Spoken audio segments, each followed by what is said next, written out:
आज आप class 12th NCERT matrix chapter का इंट्रो पढ़ेंगे। इसमें आप आव्यूह के कैसे क्या है इसकी डिफिनीशन, इसमें रो क्या है, स्तंभ क्या है और एक मैट्रिक्स कैसे बनाते हैं, इन सब की जानकारी आपको मिलेगी। तो देखते हैं इसमें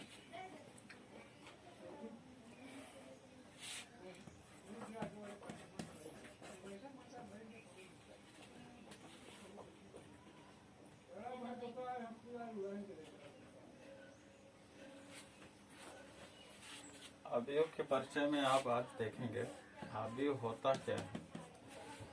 आव्यूह एक तरह से संख्याओं को व्यवस्थित करने का तरीका है कि आप संख्याओं को कैसे व्यवस्थित कर सकते हैं। तो जैसे अगर हमें प्रार्थना स्थल पर बच्चों को खड़ा कराना हो तो यहाँ ऐसे कुछ एक सीरियल में खड़ा कराते हैं कि 10th की लाइन है, 9th की लाइन है, 8th की लाइन है, इस तरह से सीरियल से और भी अच्छे से अगर जहाँ संख्या कम रहती है बच्चों की वो और अच्छे से सिस्टम से इस तरह से खड़ा कराते हैं एक स्तंभ के रूप में। और इस तरह से भी अगर मिलान करते हैं तो इस तरह से भी होता है। तो आप इनके व्यवस्था को यानी स्कूलों में भी आपने देखा प्रार्थना स्थल में बच्चों को एक सिस्टमेटिक ढंग से खड़े कराते हैं, या और भी कई ऐसे वस्तुएं होती हैं जिनको हमें सिस्टम से रखने की आवश्यकता होती है। ऐसे ही आव्यूह जो है इन संख्याओं की व्यवस्था पर आधारित एक तरीका है, एक नई सोच है गणित के लिए। तो देखें इसमें इसके डिफिनीशन पहले। तो संख्याएं दो तरह से अब हम लोग पढ़ चुके हैं। एक वास्तविक संख्याएं होती हैं और एक काल्पनिक संख्याएं होती हैं। काल्पनिक संख्याओं से आप समिश्र संख्याओं को भी पढ़े हैं। तो वास्तविक संख्याएं और काल्पनिक संख्याएं या समिश्र संख्याएं हम कह दे रहे हैं। समिश्र संख्याओं त्रिकोणमितीय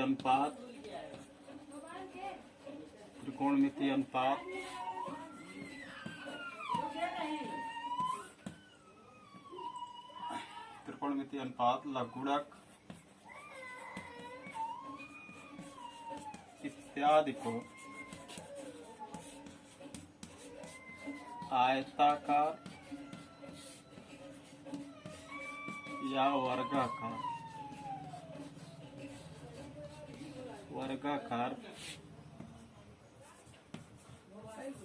वर्गाकार किसी को वर्गाकार व्यवस्थित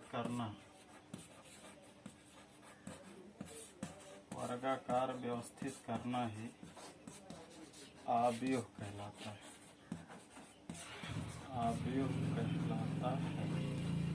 इस बार आप फिर से समझें कि जितने रियल नंबर्स हैं, कॉम्प्लेक्स नंबर्स हैं, त्रिकोणमिति हैं, लघुगणक हैं या कोई फंक्शन है, यदि हम उसको आयताकार या वर्गाकार सारणी में व्यवस्थित कर देते हैं, आयताकार या वर्गाकार, यहाँ एक शब्द जोड़ लीजिएगा, सारणी में व्यवस्थित करते हैं या व्यवस्थित करना ही आव्यूह कहलाता है। आव्यूह को जो है निरूपण कैसे इसको लिखते हैं, तो जो संख्याएं लिखी जाएंगी उनको या तो बड़ा कोष्ठक या हम डबल लकीर के बीच में रखें या हम छोटे कोष्ठक के बीच में रखें। तीनों सही है, लेकिन किताब ज्यादा प्रिफर करती है बड़े कोष्ठक को। ये कम दिखने को मिलेगा, ये भी कम दिखने को मिलेगा। तो बड़े कोष्ठक के अंदर हम कैसे रखेंगे, एक एग्जाम्पल समझें आप। मान लीजिए एक मैट्रिक्स, और मैट्रिक्स को जो व्यक्त करेंगे कैपिटल लेटर्स में व्यक्त करेंगे, बड़े अक्षर में, जैसे ये है 1 2 3 4। देखिए सिस्टम से इसके सामने है या तो इसके सामने है। एक लिखें तो इसके सामने लिखते जाओ, ये इसके सामने, ऐसे देखें 5 6 7 8। अब ये व्यवस्था, पहले बड़ा कोष्ठक नहीं लगा रहे, अब ये संख्या जो व्यवस्थित हो गई इसको हम एक आव्यूह ही कहेंगे। अब इस आव्यूह को खुला तो छोड़ेंगे नहीं, इसको ऐसे बड़े कोष्ठक के अंदर रखते हैं। अब इसको डबल लाइन के बीच में रख सकते थे, छोटे कोष्ठक के बीच में भी हम रख सकते हैं। इसके बाद आप देखें कि ये जो इस तरह से एक बन रहा है, जैसे 1 लिखे इसके सामने, 1 लिखे इसके सामने भी संख्या है, 4 लिखे इसके सामने भी संख्या है, 4 जो है इसके सामने भी संख्या है। तो इस तरह जो बड़ी लकीर बन रही है इसकी एक संख्याओं की, इसको हम पंक्ति बोलेंगे। एक पंक्ति है, पंक्ति को अंग्रेजी में रो बोलते हैं। तो रो 1 है, ए जो है रो 2 है, और ए जो है रो 3 है। आपका इसके बाद ये जो यहाँ है इस तरह से खड़े खड़े बन रहे हैं, ऊर्ध्वाधर जो बन रहे हैं, इनको कॉलम 1, इसको कॉलम 2, इसको कॉलम 3। अब हम अगर पूछें कि अगर कोई आव्यूह है, जैसे ये है 1 2 3 4 5 6, अब इसमें पूछे कितनी पंक्तियां हैं, तो इसमें हम देख रहे हैं 2 पंक्ति है। इसमें कितनी पंक्तियां हैं, एक ए पंक्ति एक ए पंक्ति, 2 पंक्ति है। कितने स्तंभ हैं, 3 स्तंभ है, 1 स्तंभ 2 स्तंभ और 3 स्तंभ, यानी पंक्ति की संख्या इसमें है 2, लेकिन स्तंभ की संख्या कितनी है, 3। ध्यान रखें जब पंक्ति स्तंभ की संख्या अलग अलग रहती है तो जैसे पंक्ति की संख्या अलग स्तंभ की संख्या अलग तो आयताकार व्यवस्था है। अगर पंक्ति की संख्या और स्तंभ की संख्या बराबर हो रही है तो वर्गाकार व्यवस्था कहलाएगी। बार और समझ लें आप, यदि हम वास्तविक संख्या, समित संख्या, त्रिकोणमिति या लघुगुणक या कोई फंक्शन हो उसको हम एक आयताकार या वर्गाकार में व्यवस्थित कर दे रहे हैं तो आव्यूह कहलाएगा। और आव्यूह को जब भी संख्याओं को व्यवस्थित करेंगे तो बड़े कोष्ठक या डबल लाइन के बीच में, छोटे कोष्ठक के बीच में रखेंगे।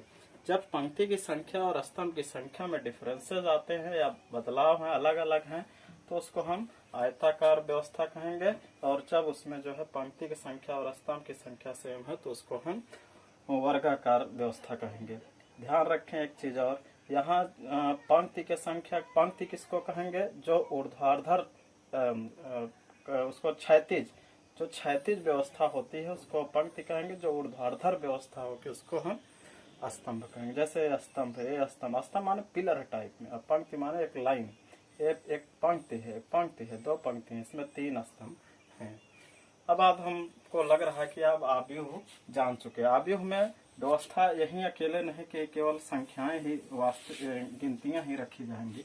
आव्यूह में ऐसे भी रखा जा सकता है, sine, cos, cos alpha, cos beta, sine, cos, इस तरह से sine, sine theta, cos beta, कुछ भी हो, ये व्यवस्था है त्रिकोणमितीय अनुपात की। ये भी जो व्यवस्था क्या कहलाएगी, आव्यूह कहलाएगी।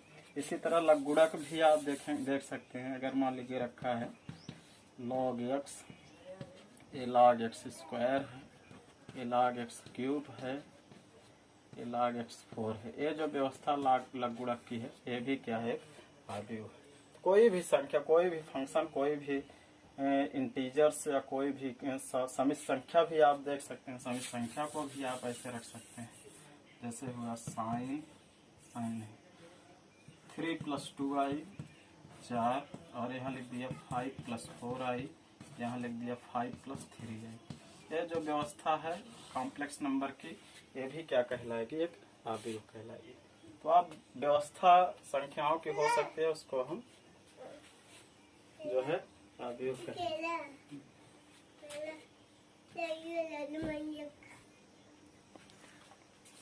आगे अब देखेंगे आप इसमें जो है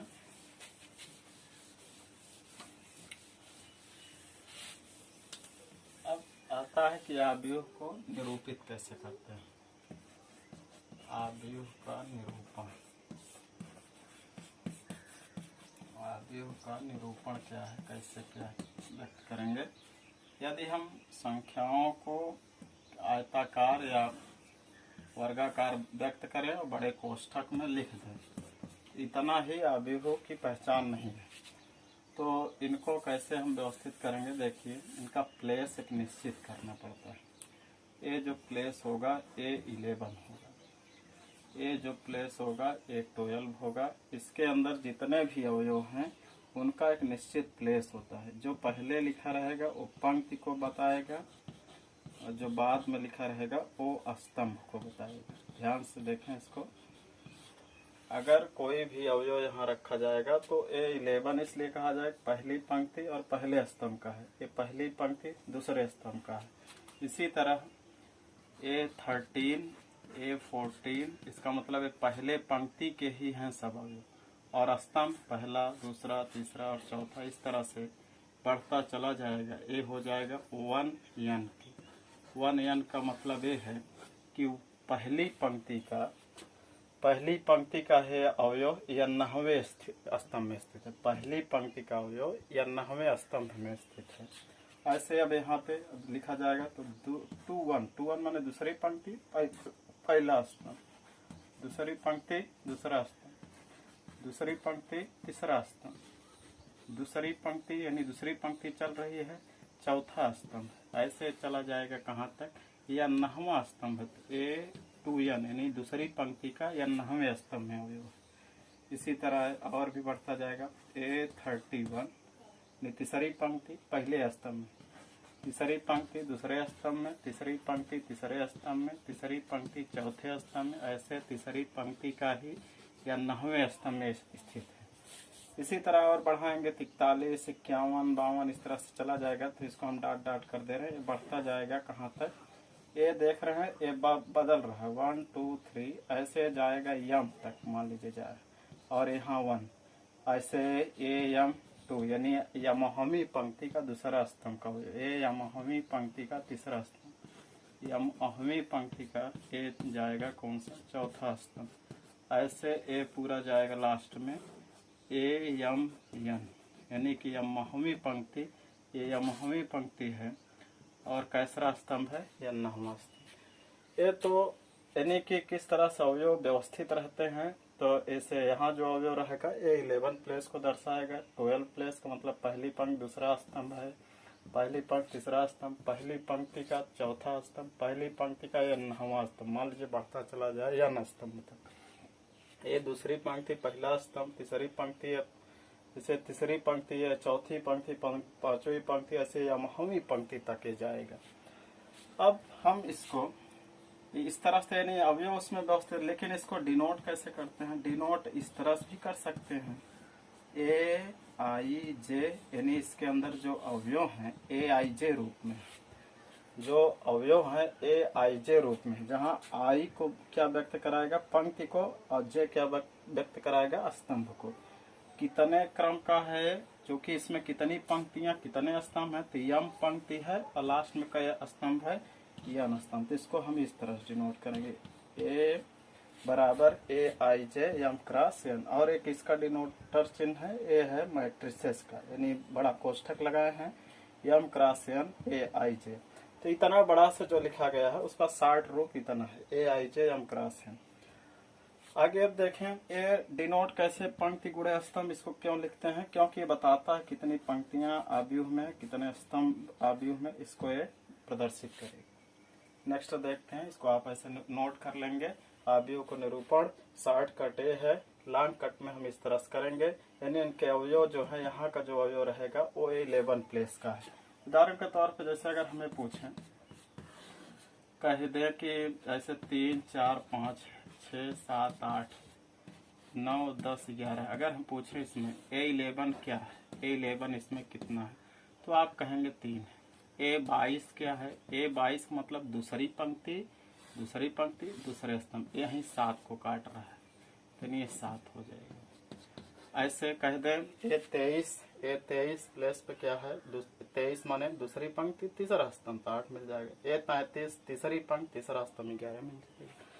ऐसे इसमें हम कह दें कोई एक नया व्यू है A बराबर ले लें, क्या है 1 2 3 4। अब इसमें पूछे A21 कितना है, A21 तो A21 प्लस यानी 21 माने दूसरी पंक्ति पहले स्तंभ, यही अवयव हो जाएगा 3। A22 पूछा जाए A22 तो इसका मतलब दूसरी पंक्ति दूसरा स्तंभ, यानी यही 4 प्राप्त हो जाएगा। इस तरह से अवयव जो है निरूपित रहते हैं अभ्यास में।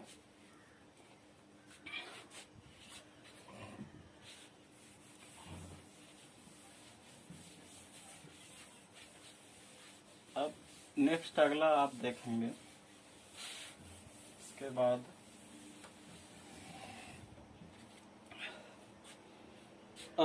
इसके बाद जो आप पढ़ेंगे इसमें आव्यूह के कुछ सवालें आपसे हम शेयर कर रहे हैं। जैसे अभ्यास में पहला अभ्यास है जो है वो आव्यूह के प्रकार भी पूछेगा। तो देखते हैं हम आव्यूह कितने प्रकार का होता है। आव्यूह के प्रकार।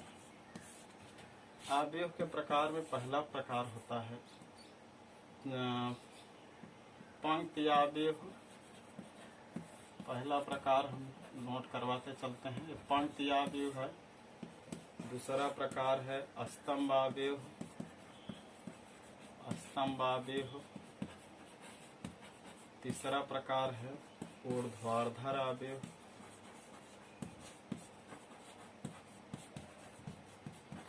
चौथा प्रकार है क्षैतिज आव्यूह, क्षैतिज आव्यूह। और पांचवा प्रकार है वर्ग आव्यूह। छठा प्रकार है विकर्ण आव्यूह।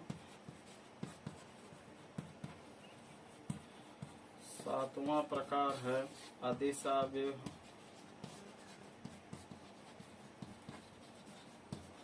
और आठवां प्रकार है तत्समक आव्यूह। तत्समक आव्यूह। ये आपके 8 प्रकार हैं। कुछ और बता दे रहे हैं, जैसे ऊपर एक त्रिभुजीय आव्यूह है, तो इसको हम बाद में बता देंगे। आए अब इतना पहले सीख ले। पंक्ति आव्यूह किसको कहते हैं? ऐसा आव्यूह जिसमें केवल एक पंक्ति हो। ऐसा आव्यूह बहुत सरल डिफिनेशन में है। ऐसा आव्यूह जिसमें केवल एक पंक्ति हो, जिसमें केवल एक पंक्ति हो, एक पंक्ति हो, एक पंक्ति हो तो उसको स्तंभ आव्यूह। और ध्यान से देखें, हम बताए थे आव्यूह निरूपण में, कोई भी आव्यूह जब निरूपित होता है तो ऐसे लिखा रहता है ए बराबर 1 2 3। अब ऐसे मान लीजिए का आव्यूह लिखा है, ये आयताकार व्यवस्था है इसकी। तो इसमें देखें एक पंक्ति है, स्तंभ कितने हैं? 1 2 3। खड़े खड़े नहीं बन सकते हैं 3। इस तरह देखें 36 तो केवल एक ही बनेगा। 1 गुणे 3 यहाँ निरूपित जब किए 1 गुणे 3, 1 गुणे 3 माने पंक्ति गुणे स्तंभ। पहले पंक्ति फिर गुणे स्तंभ। तो इसमें कितनी पंक्तियां हैं? एक पंक्ति है, 3 स्तंभ है। जब पंक्ति एक हो तो हम उसको क्या कहेंगे? पंक्ति आव्यूह। किस प्रकार का उदाहरण है? पंक्ति आव्यूह का है। आगे देखें, ऐसा आव्यूह, स्तंभ में ऐसे ही ऐसा आव्यूह हो, ऐसा आव्यूह हो जिसमें एक पंक्ति एक स्तंभ हो, जिसमें केवल एक स्तंभ हो, एक स्तंभ हो, उसे स्तंभ आव्यूह कहते हैं। उसे स्तंभ आव्यूह कहते हैं। उसे स्तंभ आव्यूह कहते हैं।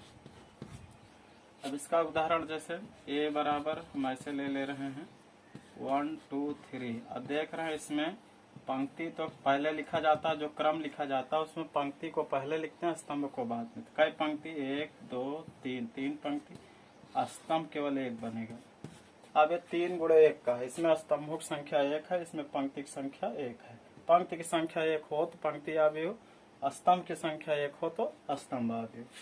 नेक्स्ट आप इन दोनों को वीडियो को पॉज करके इन दोनों डिफिनेशंस और एग्जांपल्स को उतार लेंगे। हम चलते हैं आगे।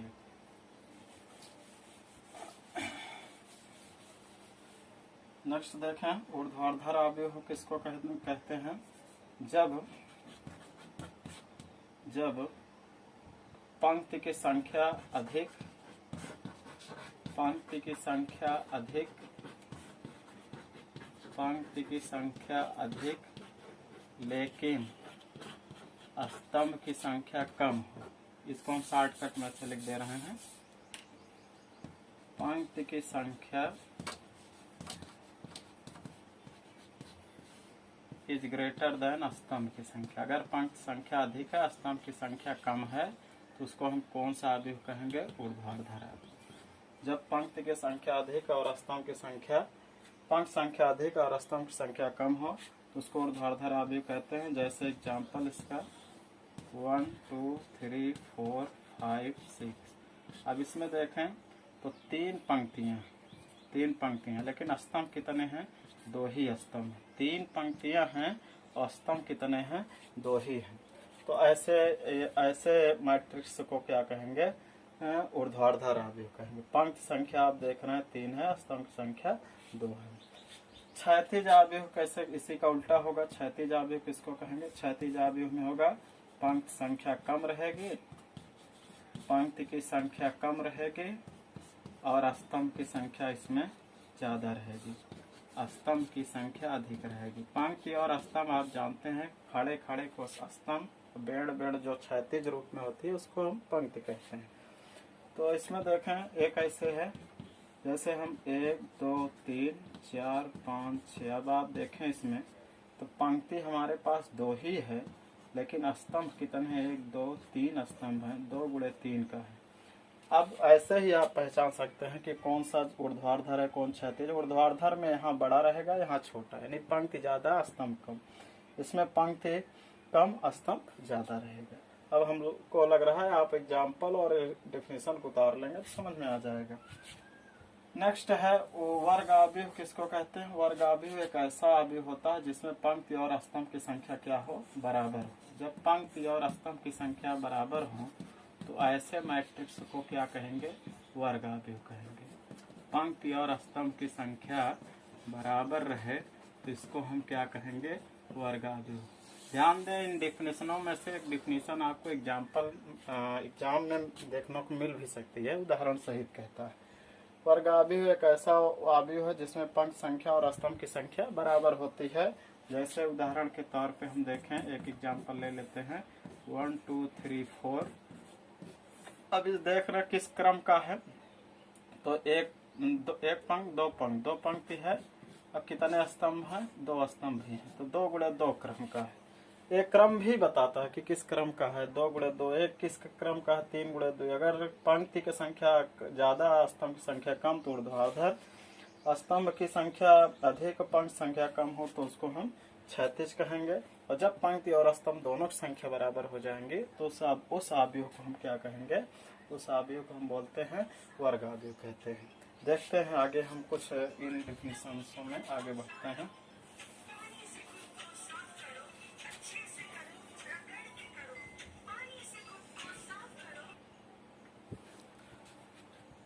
आते हैं टाइप्स ऑफ मैट्रिसेस में आगे बढ़ते हैं।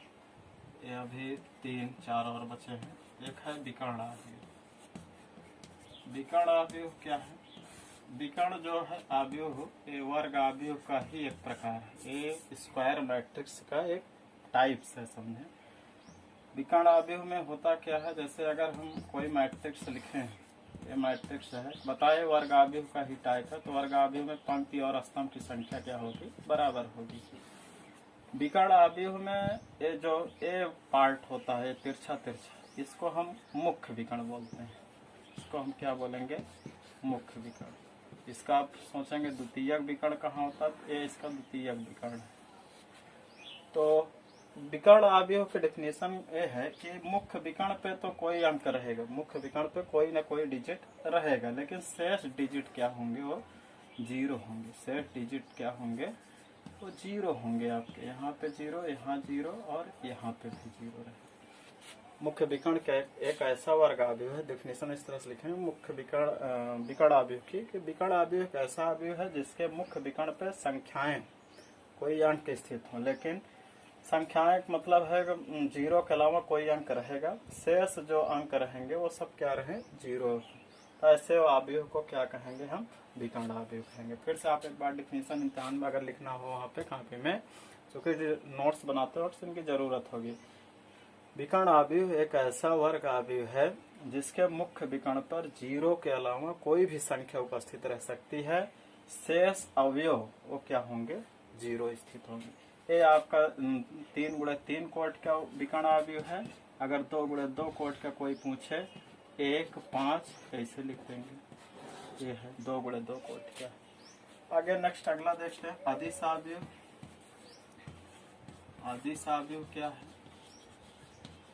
अदिश अवयव यह है कि मुख्य विकर्ण पे 0 1 के अलावा कोई भी अंक रहे वो समान स्थित हो। तो इसका डेफिनेशन हम ऐसे लिख दे रहे हैं, ऐसा वर्ग अवयव हो, ऐसा वर्ग अवयव हो जिसके मुख्य विकर्ण पर